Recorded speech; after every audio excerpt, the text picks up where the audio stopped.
और कांग्रेस की पीसी चल रही है, जहां आपको सीधे लिए चलते हैं, सीधा आपको वही लिए चलते हैं। और एक नारा के साथ कि जिसकी जितनी जन भागीदारी उसकी उतनी हिस्सेदारी,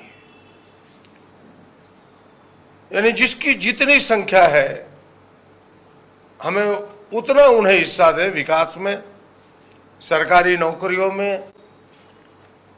और यह तब संभव है जब वो 50% का कैप हटी,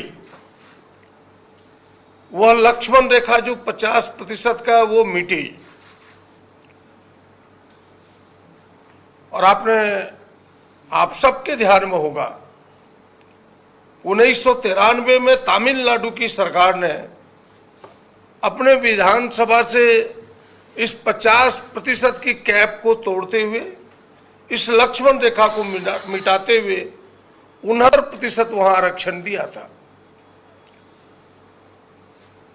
और नरसिंह राव जी कांग्रेस की सरकार थे, नरसिंह राव जी प्रधानमंत्री थे देश के, उन्होंने 76वां संशोधन ला करके 1994 में उसे कानून का रूप दिया, संविधान संशोधन करके 9वीं सूची में डाला। और आज उस प्रदेश में 79% आरक्षण है, 10% ईडब्ल्यूएस के लगा करके। मेरा सवाल सीधा है कि जब 50% को कैप को भारत सरकार तोड़ करके ईडब्ल्यूएस के 10% दे सकती है, तो जिसकी आबादी 50 से 60% के बीच है, उसके लिए कैप क्यों नहीं तोड़ा जा सकता? उसके लिए कानून में संशोधन क्यों नहीं किया जा सकता? और इसी की लड़ाई कांग्रेस पार्टी ने ठाना है कि हम इस संघर्ष को करेंगे। अभी कई विधानसभा से इस 50% को कैप को तोड़ करके खास करके ओबीसी वर्ग को अधिक आरक्षण देने का प्रयास किया है। भारत सरकार कुंडली डाल करके बैठी हुई है, चुप्पी साध रखी है। हम उस चुप्पी को तोड़ना चाहते हैं, उस चुप्पी को आप तोड़े।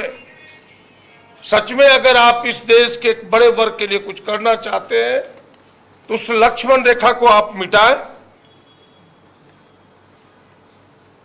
और इसीलिए हम सबों ने खास करके इस झारखंड में भी आपने देखा होगा कि 2 वर्ष पहले दो बार विधानसभा से सर्वसम्मति से इस आरक्षण के कैप को तोड़ा गया, इस सीमा को तोड़ा गया। लेकिन इस पर पहले तो राजभवन ने चुप्पी डाली, फिर राजभवन को झकझोरा गया, तो भारत सरकार आज चुप्पी नहीं तोड़ रही है। तो उसके लिए हम संघर्ष करना चाहते हैं। कांग्रेस ने उसके लिए कमर कसा है। मैं तो धन्यवाद देना चाहूंगा संविधान निर्माता डॉक्टर भीमराव अंबेडकर को, कांग्रेस पार्टी को, जिन्होंने इस संविधान में कम से कम शैक्षणिक और आर्थिक और सामाजिक रूप से पिछड़े लोगों के लिए जगह दिया, वरना हम तो बोल भी ना पाते।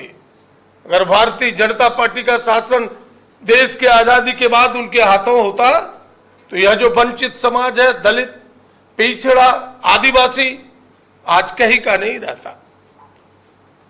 इसलिए हमने इस लड़ाई को उठाना है।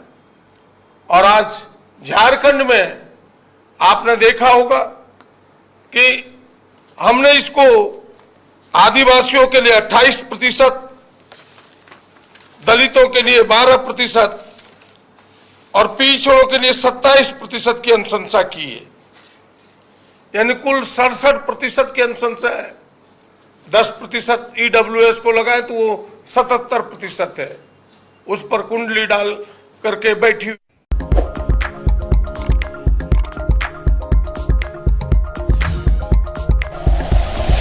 Like and share videos, subscribe करें हमारा चैनल और प्रेस करें बेल आइकॉन। न्यूज़ 11 भारत, सच है तो दिखेगा।